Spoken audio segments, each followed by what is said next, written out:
Li Fang's Diary, New York, 1st of November, 2018. Li Fang, I'm writing these pages mainly because of you. I want you to know a little bit about me and my past when I'm gone. I've grown up in Shibati, the old inner nucleus of Chongqing, where all the smog of the outskirts gathers and runs down the house walls like toxic sweat. My parents were fruit sellers, dragging their carts onto the streets of Chongqing at dawn. Unfortunately, they specialized in big fruit, like pineapple and watermelons, which meant that if one watermelon was rotten, the whole day was wasted. Mother would grind her teeth, holding her breath when she made the first cut in the morning. If she still had to exert some force to cut through the flesh, that was usually a good sign. If the knife cut through the melon as easily as through a dense cloud, Mother knew there would only be rice for dinner the next day. I was assigned the task of helping my mother carry the cart up the stone steps that led from Shibati to the main city. As soon as Mother set up her food stall, I ran back to my quarter. I was afraid of the big city, the huge skyscrapers that started to emerge around the small historical core back in the 70s. Living in Shibati was like living in a small, refreshing, secluded oasis. If you didn't pay attention and took a wrong turn, though, civilization blared in your face. While my parents were at work, I stayed with my grandmother, an established citizen of Shibati and a passionate art collector. By art collector, however, I mean that she collected the debris from the streets, mostly left behind by tourists, picked out the things that possessed a certain aesthetic quality for her, and sold the rest to recycling companies. My grandmother was frowned upon in S as much as you can hide a house with brightly colored windows and door frames and pink wooden flamingos in the garden, but I adored her. She taught me that wonder lies at the heart of everything in the world. She didn't have a single jiao in the bank, and yet she was the richest person I had ever known. One day, I had been forced to stay with my mum's food stall alone. Heavy, dark clouds were lurking on the horizon.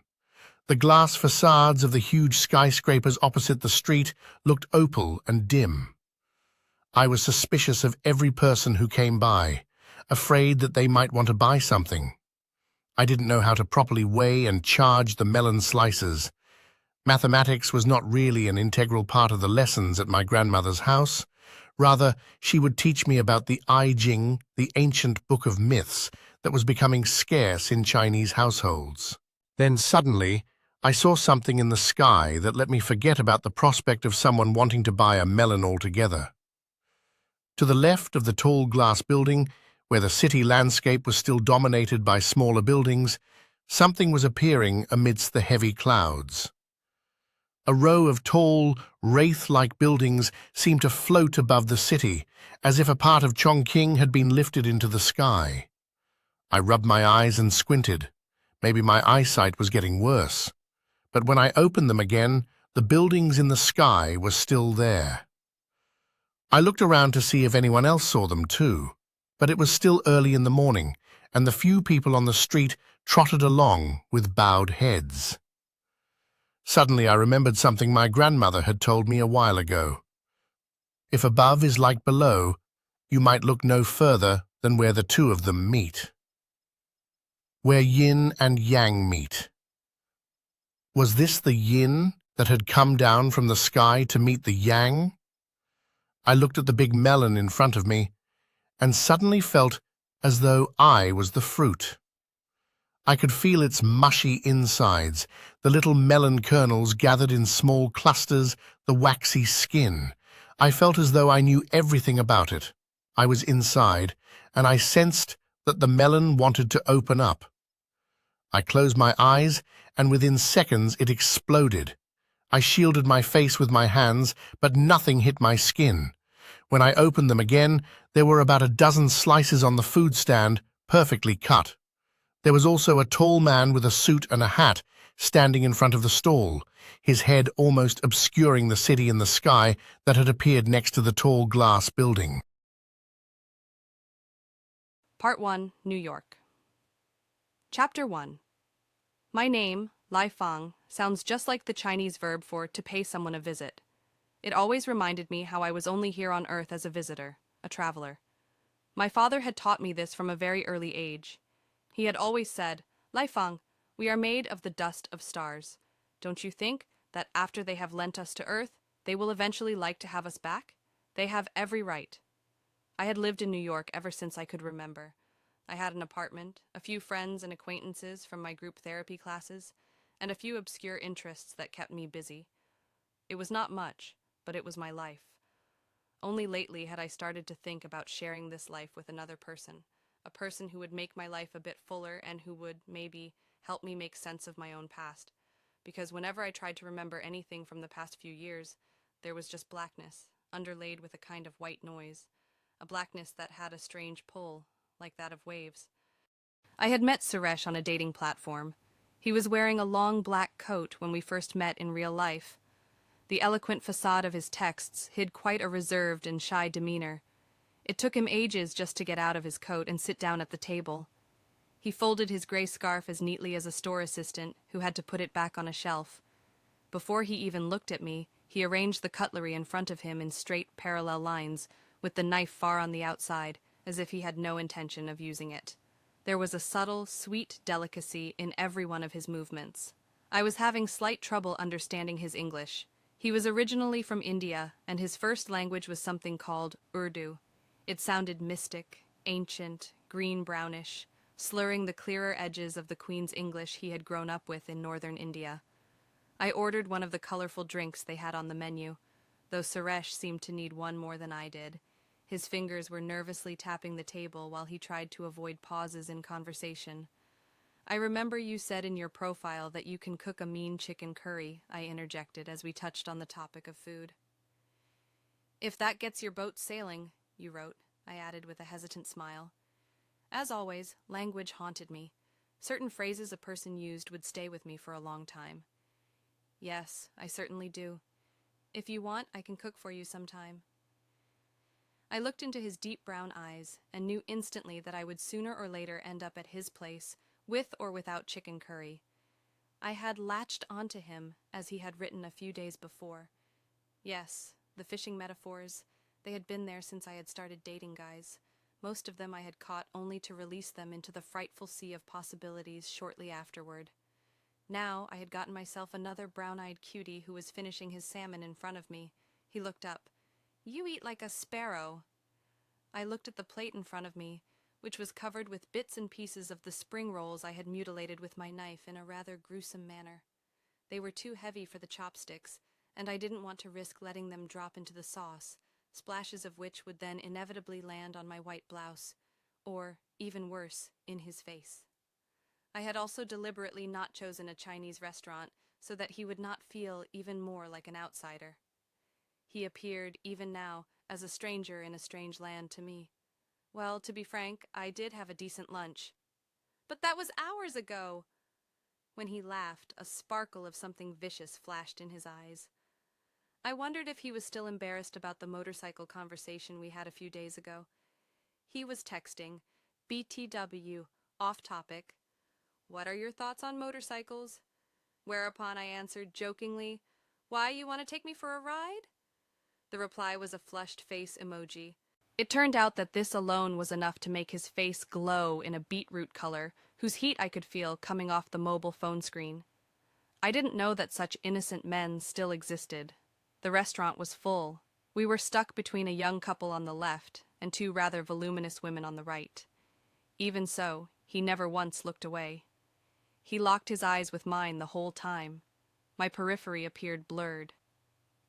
You know, the whole time on the train, I tried to remind myself, you have to talk, because normally I don't like talking to people, Suresh continued. I don't fancy it either. So, how come two people like us even met? I thought.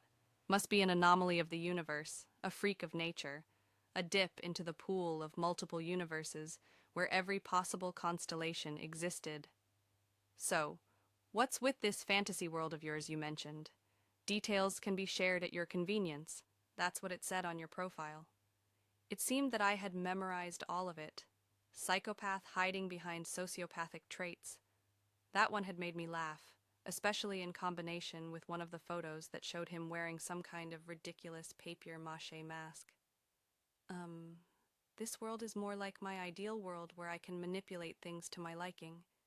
Like, when I have a displeasing encounter in the real world, I can act it out again on my own terms in my fantasy. He chuckled. It's a bit like lucid dreaming, isn't it? Where you can correct things once you wake up inside the dream, I said. He thought for a moment.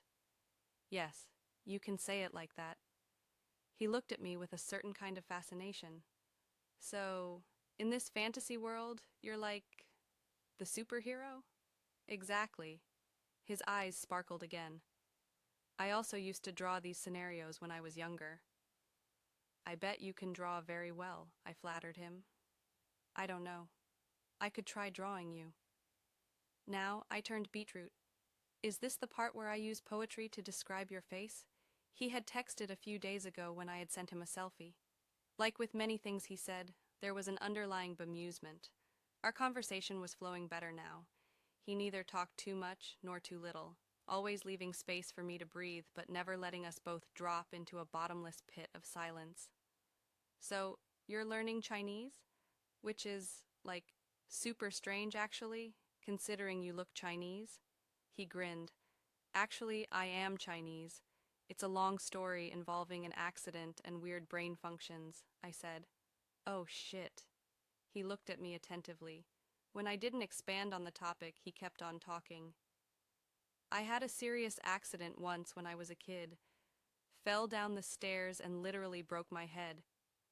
I remember my dad carrying me through the streets of Delhi to the hospital because the traffic was so crazy. Still is, of course. For the first time, he looked as though he was focusing on something inside of himself. Sounds like I'm in good company, so to speak. He fixed his eyes on me again. You want to tell me your story? Maybe next time when we have more time? I laughed nervously. Was there another word for time in English? In Chinese, there were dozens, depending on the situation. Shijian, the everyday time. Little door with the sun in it. Shifen, just a portion of time, commonly used by busy-minded entrepreneurs. Shiguang, the epic time, with guang meaning light, the diffuse cosmic background radiation. Then Sui Yue, Sui year, Yue month, the way the ancient Chinese man saw time, or maybe how old people saw time. Not a daily window or time divided into portions for different tasks, but months and years threaded like a line of beads on a string. Outside in front of the restaurant, the night was freezing. Suresh looked very tall in his long black coat. His face was now very far away, almost as far away as the streetlights. I know a guy who would go swimming in temperatures like these. Last time we went hiking, he dipped right into a lake, he said. And you? You went in too? I asked. Nah, I can't even swim. Never learned it. It's not necessary when growing up in a city that is surrounded by desert land. You know what? I can't swim either. I've spent my early childhood in mainland China, so there was no reason to learn it. Maybe that was the reason why I was always fishing guys on the internet, from a safe distance. Maybe we can take swimming lessons together sometime. I will make myself a complete fool, of course, he chuckled. On top of already being an obnoxious know-it-all, you mean? I had called him that a few days ago, when he corrected me after I referred to my lost mother tongue as Chinese rather than Mandarin. Can I disappear now, please? Time to be swallowed up by the ground, he said in a toneless voice, his lips barely moving. Yet, I could still sense the bemusement behind them. I chuckled. Please, stay here. No need to hide. Okay. He threw a short glance at me before burying his neck in the collar of his Sherlock Holmes-style coat. So, I'll escort you to the bus station. Already a few stars were coming up in the sky, which was rare for this section of the city. A few chuckles and shy glances more, and we would walk right into Van Gogh's corny Starry Night.